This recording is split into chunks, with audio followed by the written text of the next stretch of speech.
Nikolas Wertz. I'm in the 2-year RO program at Pennsylvania College of Technology. Okay. And our open house project is we teamed up with the plastics department down here at Pennsylvania College of Technology to see if we could possibly take plastic strips that they gave us, 2 different types of plastics.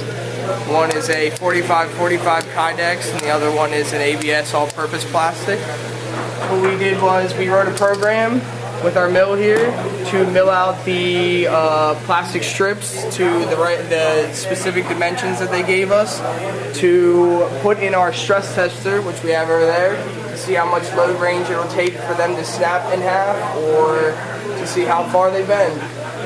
So that's that. And just so over here, we'll get this program going. Lower the mill into position. Bring this out a little bit. With the mill and this project, we have to reset the zero positions just about every time. Only because it's the different lengths of the plastics and the different heights, so they're not going to be the same every single time. So we'll just set the zero there, and then we will run it. Oh, that's not going to work, eh? We'll go back. You probably need to turn the spindle on first, you think? So, right in the plastic already.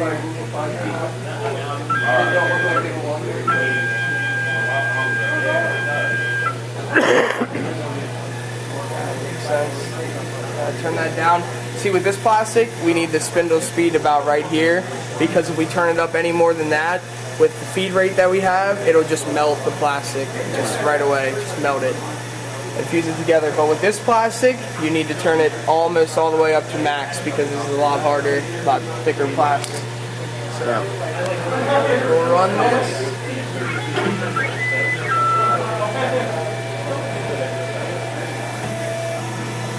So these are the coordinates that you're looking for for your dimensions of your part. Yes. Right?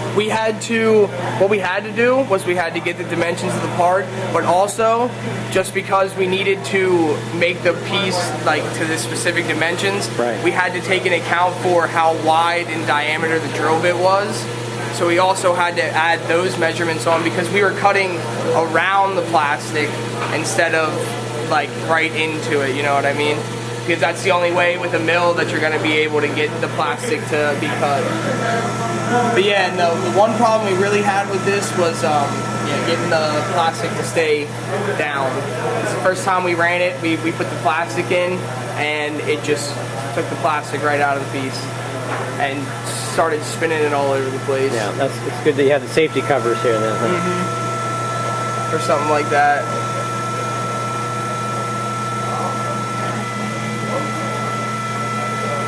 So there it's starting, it's a cross cut.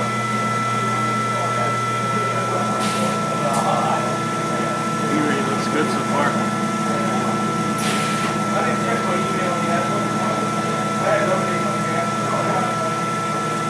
So were you guys going to do an HMI for this eventually too? We were thinking about it. What we really wanted to do also was, with the stress tester, we wanted to get a way for it to record all the data on a computer. But when we went down to the plastics department, they said they tried everything they could. The machine's just too old to be hooked up to any kind of computer to record data. Yeah, so we're still recording it on paper. Yeah, for right now.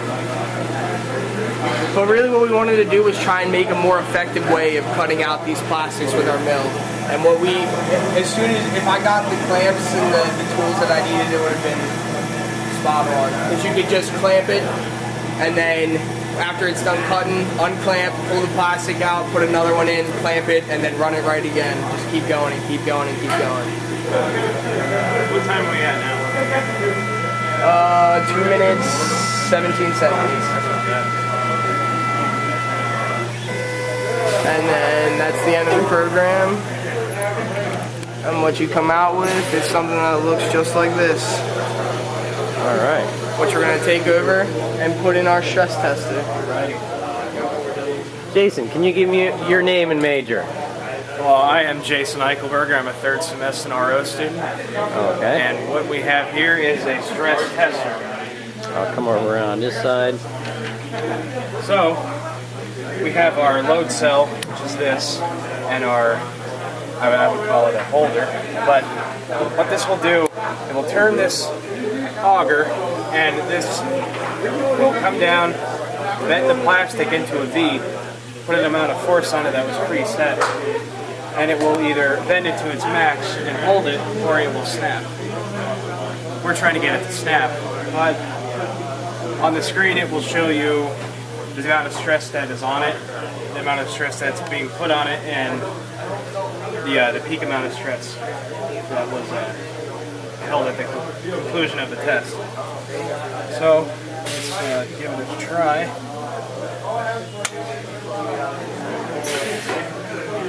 It may not look like it's going, but this little thing is turning very slow.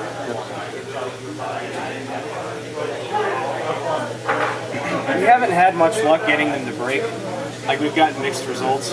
Like, this had broken, this hadn't. This stuff hasn't broken yet, but we're trying.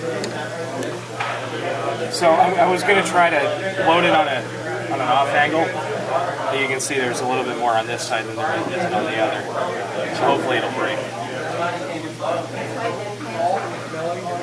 The clamps would have been the best thing in the entire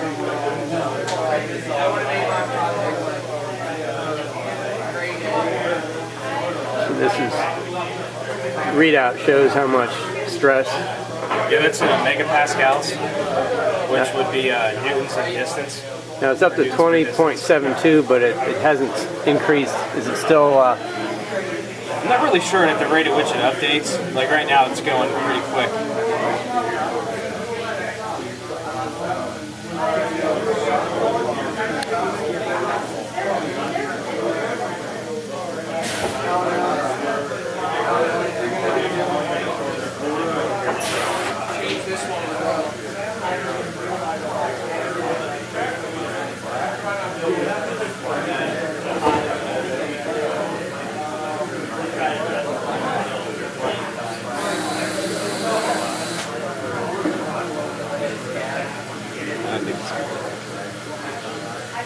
Now if it doesn't break, it just bottoms out. Is that what happens? Yeah, it'll bottom out, stop where it's at, and give us a reading at the rate that, at the instant that it stops.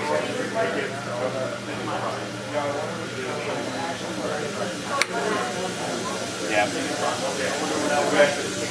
So we ended with around 30.25 megapascals. Usually it's about the same that we've gotten throughout the entire day so far. Yeah.